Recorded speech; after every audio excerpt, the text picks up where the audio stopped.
안녕하세요. 요양보호사들이 알아야 할 필수 노동법. 오늘은 두 번째 시간으로 임금 계산의 정석이라고 제목을 붙여보았습니다. 예, 이 영상은 구로구 노동자 종합지원센터의 도움으로 영상 교육을 맡은 저는 전국 요양서비스 노동조합 사무처장 전지현이라고 하고, 오늘 함께 해주실 또 노무사님 오셨습니다. 인사. 네, 안녕하세요. 지난 시간에 이어서 두 번째 영상도 담당하게 된 배현희 노무사입니다. 오늘은 임금 계산 방법에 대해서 저와 조금 어렵지만 상세하게 좀 배워보는 시간을 갖도록 하겠습니다. 네, 임금이 어쨌거나 가장 중요하죠. 노동자에게는.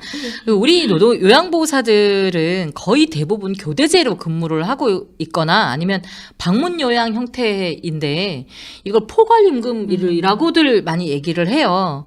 근데 실은 저도 잘 몰라요. 이 포괄임금이라는 건.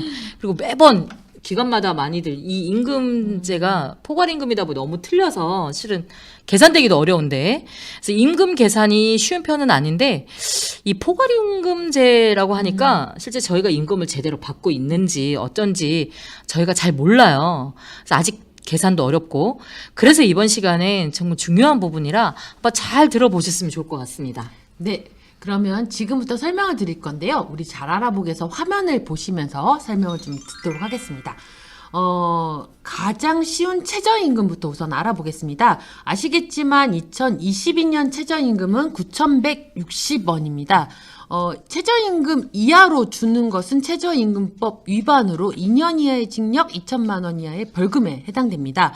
자, 수습기간 중이란 이유만으로 충분히 최저임금보다는 감액할 수 있습니다. 다만 수습이라고 무한정 최저임금을 감액할 수 있는 건 아닙니다. 3개월짜리 계약 체결하고 3개월 내내 감액하면 문제가 심각하겠죠. 그렇기 때문에 반드시 1년 이상 근로계약을 체결한 경우에만 수습을 둘 수 있다는 점 알고 계시면 좋겠고요. 물론 3개월짜리 계약을 체결하고도 수습은 둘 수 있습니다. 하지만 그때도 최저임금 밑으로 감액은 하면 안 된다는 뜻입니다. 그러니까 최저임금을 이유로 최저임금 받는 분에게 수습이란 이유로 감액을 하려면 반드시 1년 이상 근로계약 체결해야 되고요. 최저임금액의 90%까지는 지급했는데, 즉 10%만 감액이 가능하다는 거고요. 그 감액도 몇 개월씩 갈 수 있는 게 아니라 최대 3개월까지입니다. 다시 말씀드리면 근로계약 기간을 그러니까 1년으로 하고 그다음에 수습계약을 6개월로 체결할 수도 있잖아요.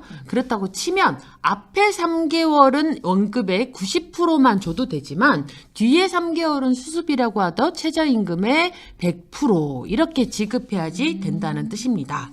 네. 근데 실제로 보면 저희 수습기간이 6개월로 정해서 6개월 동안 계약한 월급액의 90%만 지급하겠다라고 하는 것도 있는데, 그럼 이건 불법이 되는 건가요? 네, 여기 사례 다시 한번 제가 설명은 드렸지만 한번 PPT 보면서 말씀드리겠습니다.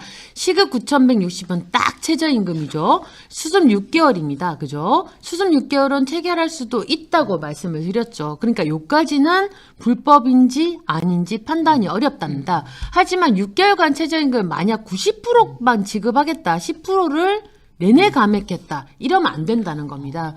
처음 3개월은 합법이지만 나머지 3개월은 최저임금법 위반이 된다는 거죠. 근데 두 번째 사례를 한번 보겠습니다. 두 번째 사례의 경우에는 시급이 1,200원이에요. 그렇죠? 근데 이분의 경우에는 수습 6개월 동안에 예를 들어서 월급의 90%만 지급했다는 겁니다. 자, 시급의 90%를 계산하고 나니까 9,180원이 나오죠. 네. 자, 그러면 지금 있는 9,160원 최저임금보다 이상인 겁니다.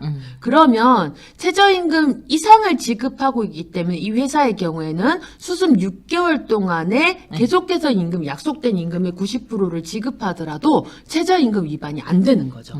그러니까 어쨌든 간에 3개월에 대해서는 1년 이상 계약을 했을 때 만이 9,160원에서 미달하는 요거의 90%만 지급하더라도 합법이지만 그 이상이 넘는 기간도 안 된다는 겁니다. 근데 만약에 더 이상 이게 원래부터 계약이 최저임금보다 훨씬 월등히 높았다고 하면 그를 이유로 수습을 이유로 장기간 임금을 약간 삭감하는 거는 사용자의 임의 규정일 수밖에 없다는 뜻입니다. 그럼 월급제 노동자의 경우에는 최저임금이 위반되는지 아닌지는 진짜 좀 알기 어렵겠네요. 이런 상황이. 네, 그렇죠. 왜냐하면 시급제 노동자들의 경우에는 9,160원과 자기 시급을 금방 비교가 가능하지 않습니까? 근데 월급제 노동자의 경우에는 월 250 이렇게 이제 예를 들어서 요양원에서 교대제로 특히나 포괄임금제로 받는 분은 내 시급이 도대체 얼마인지 위반인지 아닌지를 알기가 어렵습니다. 특히나 이제 다 알고 계시겠지만 예전에는 최저임금을 계산하는 게 매우 쉬웠는데 요즘엔 좀 최저임금을 계산하는 게 어렵습니다. 최저임금에 위반되는지 안 위반되는지를 월급제 노동자를 기준으로 계산하기 위해서 한번 PPT를 보겠습니다.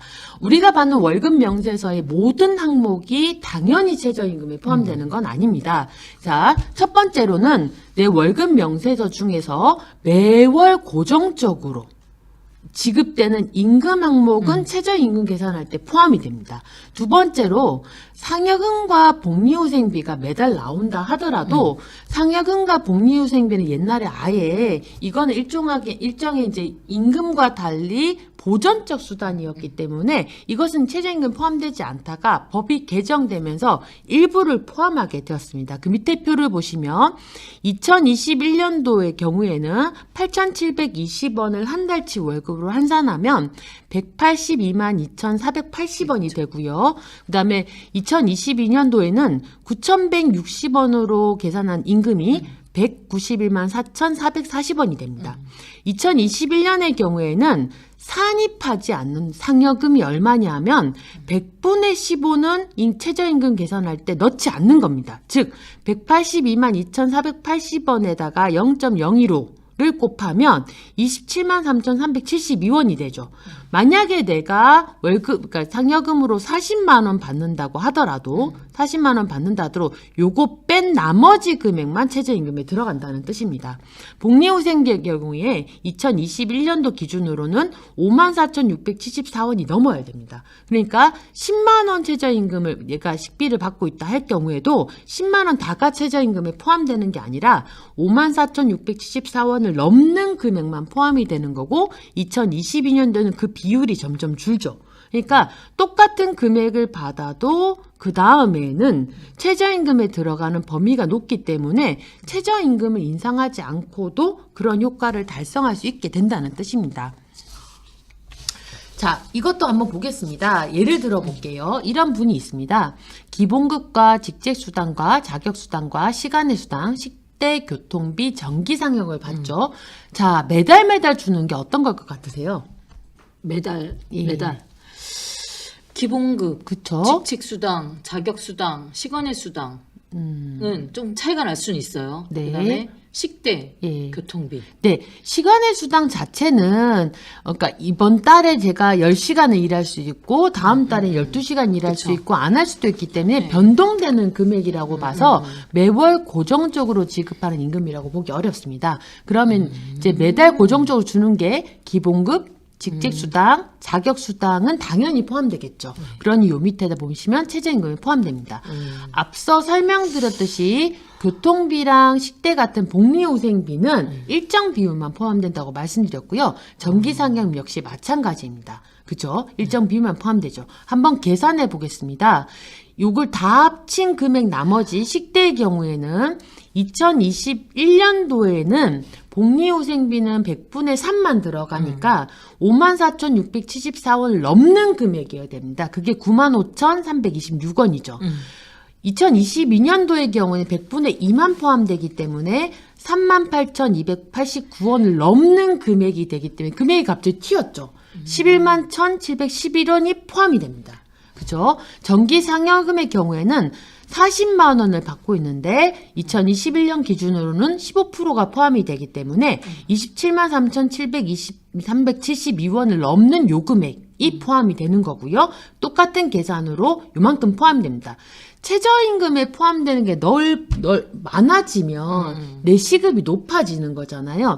임금 인상을 1도 하지 않더라도 산입 범위만으로도 나는 마치 임금이 오른 것처럼 둔갑돼 있는 겁니다.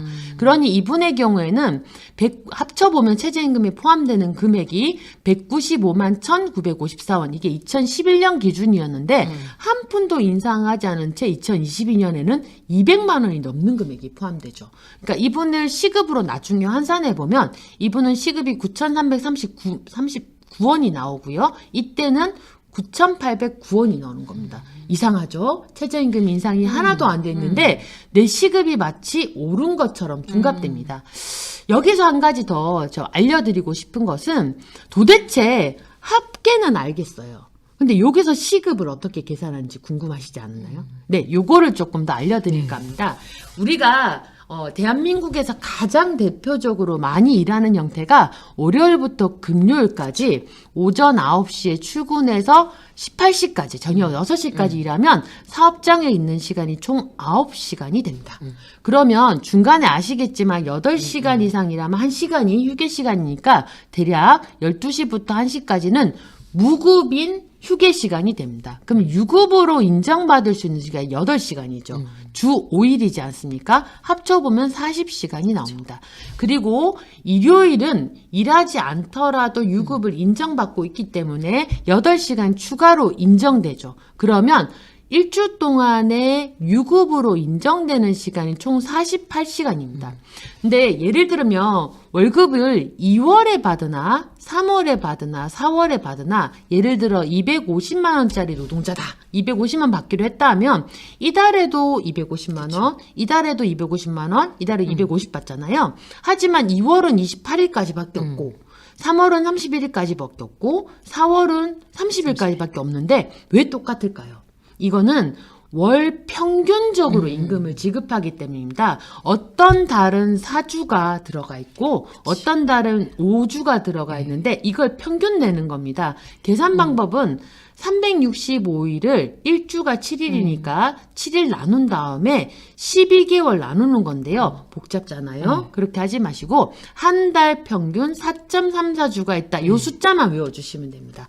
그러면 1주간의 유급으로 인정받는 시간 곱하기 4.34를 하면 209시간이 나옵니다. 그래서 209시간. 월급으로는 나는 209시간을 받는 노동자야라는 뜻이 되고요. 그러면 9,160원 곱하기 209 하면 이 월급이 나오는 거죠. 앞에 PPT 보시면 이분의 경우에도 195만 1,954원. 다른 게 똑같다고 치면 나누기 209를 하면 내 시급이 된다는 겁니다. 이렇게 시급을 계산할 수 있다는 거 보시면 되죠. 여기 예시입니다.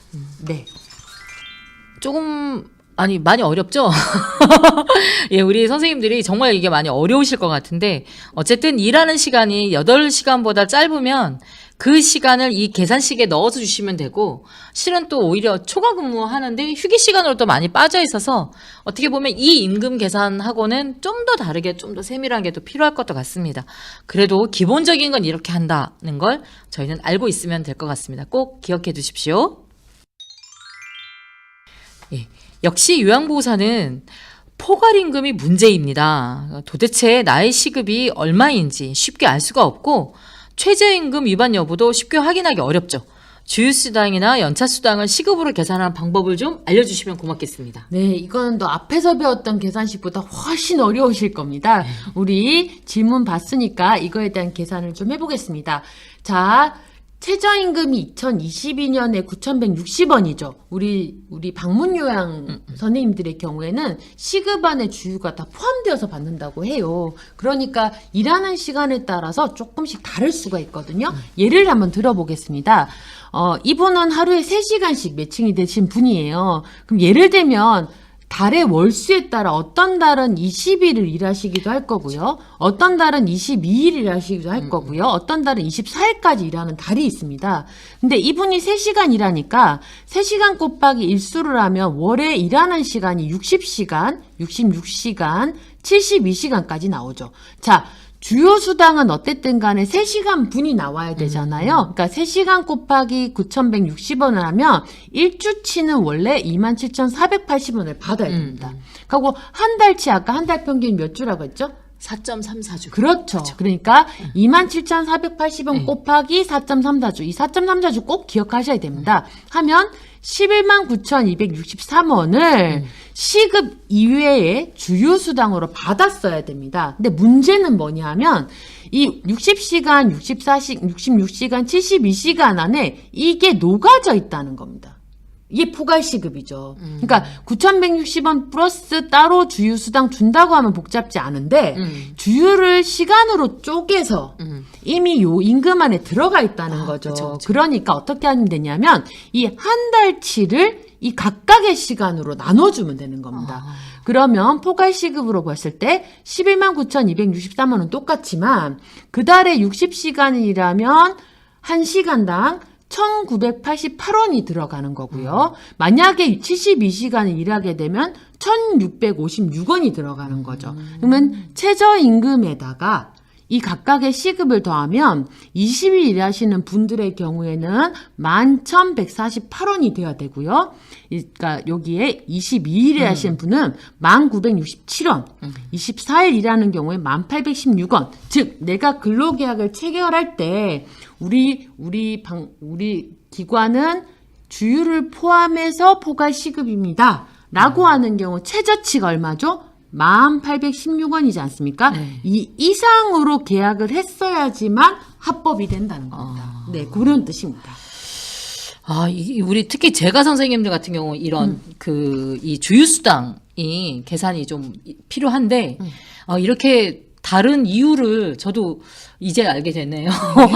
왜 다르지? 네. 그 의문이었는데, 예, 요렇게 좀 달라진다는 거 다시 한번 표를 꼭 좀 한번 봐주시면 감사하겠고, 그러면 한 달 동안 저희가 이제 근무일수가 많을수록 주휴시급이 좀 낮아진다는 거, 네. 요것도 하나 또 좀 배운 것 같습니다. 그러면 그 질문 주신 분을 보면 주휴수당을 포함해서 시급이 1,500원을 받으신다는 거니까, 그럼 어쨌든 최저임금 위반은 그렇죠. 아니라는 거죠? 최저임금 위반. 위반인 거네요. 네. 어떤 경우에도 그분은 1,500원을 그러네요. 받으시니까 1,816원. 이렇게 보면 최저임금 위반이 명확하게 확인되시죠. 네. 그렇군요. 만약에 이분이 1,900원을 받았다. 네. 그러면 그때는 위반일 수도 있고 안 위반일 수도 있는 이 애매함이 생긴다는 겁니다. 네. 역시 어쨌든 포괄임금제라는 게 계산이 참 어렵습니다. 네. 지금 표를 더 잘 기억해 두시고, 특히 아까 제가 요양보호사 선생님들은 시급이 틀리잖아요. 저도 이제 이게 틀린 거를 좀 이제 알게 되는데, 어쨌든 선생님들 꼼꼼히 좀 잘 챙겨봐 주시면 감사하겠습니다. 네, 그 네, 다음이 예. 연차도 들어가는 경우가 예. 있죠. 연차도 한번 보도록 하겠습니다. 자, 똑같습니다. 아까처럼 주유는 이미 포함된 겁니다. 주유는 아까 계산하셨죠. 아까 시급이 나왔으니까요. 자, 이번에 연차도 근무일수에 따라 다릅니다. 예를 들면 우리가 이분의 경우에는 15일치가 생긴다고 보겠습니다. 왜냐하면 처음 1년차는 11개가 생기지만 이거 말고 이건 계산한 거 따로 하시면 되고요. 15일치를 보겠습니다. 예를 들어서 이분 역시 3시간 일하시죠. 그러면 연차 휴가도 하루 받는다면 3시간 분을 받겠죠. 그래서 역시나 1주치는 하루가 되는 거니까 1일치가 되겠죠. 27,480원이 되는 거고요. 한 달에 한 개라고 하면 이걸 그러니까 나눠야 되잖아요. 그러니까 여기 보시면 우선은 하루치에다가 총 15개 발생되는 15일을 곱하시면 41만 2,200원이 되죠. 근데 이게 이제 12달 골고루 나눠야 되잖아요. 12개월을 나누면 34,350원이 되는 겁니다. 그렇죠? 그러니까 한 달치가 얼마? 34,350원이 되죠. 다 똑같이 이거를 이달치로 월급으로 받으면 모르겠지만 60시간 안에 쪼개져 있다는 뜻이잖아요. 그러니까 다시 이거를 60시간 나누기, 이거를 66시간 나누기, 이거를 72시간 나누면 이분의 경우에는 573원, 이분의 경우에는 520원, 이분의 경우 477원입니다.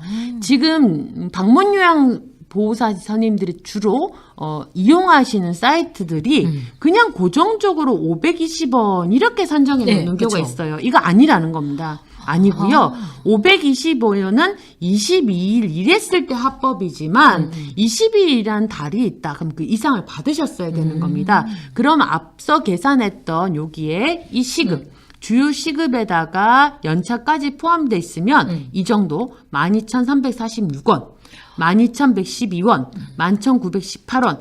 어떤 경우에도 11,918원은 넘어야지만이 연차까지 포함된 것이고 만약에 그렇지 않은 경우에는 연차를 제대로 받고 있지 않은 것 이렇게 계산하면 되죠.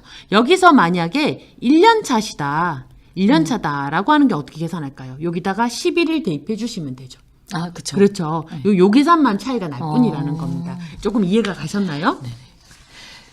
그러면 이렇게 수당으로 나누는 것 말고 휴가, 아까 제가 요양보사 휴가가 어려운데 네. 어쨌든 이걸 시급으로 이렇게 받는 것도 특별히 불법적이거나 뭐 문제가 있다거나 이러지는 않다는 거죠. 예, 맞습니다. 그러니까 안타깝게도 원래 포괄임금제라는 것은 우리 법에 없습니다. 원래 법에는 일한 만큼 연차 주고 뭐 연장 주고 하라는 건데 이러기 귀찮기 때문에 이렇게 계산을 편의를 위해서 포괄임금제라는 걸 인정해 주고 있습니다만 예를 들어 내가 시급 9,160원 받고 이래. 라는 느낌과 시급 12,000원 받고 이래 라고 하면 12,000원이 마치 큰 것처럼 느껴지잖아요. 이 눈속임입니다. 마치 임금이 높은 것처럼 눈속임하는 거지만 오히려 수당을 더 못 받고 있는 거가 되는 거죠. 이런 눈속임하는 수단이 바로 포괄임금제라서 요양보호사 선생님들이 계속해서 우리 노동계도 마찬가지지만 포괄임금제는 없어져야 된다라고 얘기하고 있는 겁니다. 네. 네. 이게 참 우리가 바꿔야 될 법도 있고 어쨌든 저희가 또 저희가 하고 있는 걸 잘 알아야 하는 게 더 중요할 것 같습니다. 그래서 연차 휴가도 수당으로 공제가 될 수 있는데 그러면 수당은 아까 이 표에서 다시 한번 돌려보셔서 표를 한번 더 꼼꼼하게 봐주시면 감사하겠습니다. 예, 오늘 조금 어렵지만 가장 중요한 임금에 대해서 한번 알아봤습니다. 다음 시간에는 휴일 휴가. 이것도 아주 우리 문의 오시는 분들이 많이 있습니다. 그래서 다음 시간에는 우리 쉴 권리에 대해서 알아볼 텐데 더 좋은 강의 또 부탁드리고 관심도 많이 가져주십시오. 영상 끝까지 청취해 주시고 좋아요, 구독 꼭 좀 눌러주십시오. 네, 10편 나갑니다. 포기하지 마시고 끝까지 다 봐주시면 정말 유익할 것 같습니다. 감사합니다.